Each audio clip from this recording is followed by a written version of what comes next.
Welcome to the Daily Message. In today's first reading, we hear of the giving of the Ten Commandments by God to the chosen people. This is a reading that we're all quite familiar with. We know the commandments. Have no other gods beside God. Do not take the Lord's name in vain. Keep holy the Sabbath. Honor father and mother. Don't kill, don't commit adultery, don't steal, don't bear false witness, don't covet our neighbor's possessions, don't covet our neighbor's wife. We know all of these things, and we've been taught them since we were children. The point I'd like to make today is twofold. First of all, I'd like to call attention to the very first phrase of the reading. I, the Lord, am your God.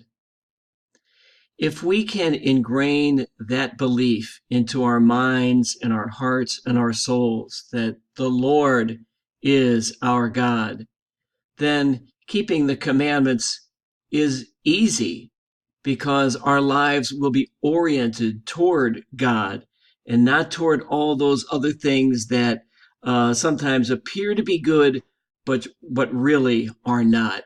All those blind alleys that lead us to nowhere.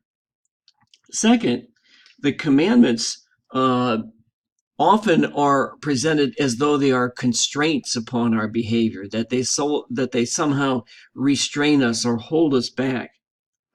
I would like to say that I think the commandments, rather than constraining us, actually free us up. They free us to unleash God's love in the world. If we can avoid the negative things that the commandments place upon us, then we are free.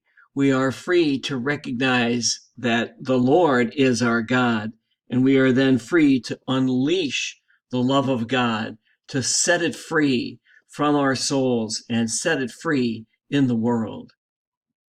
Thank you once again for listening, and I hope you have a great weekend.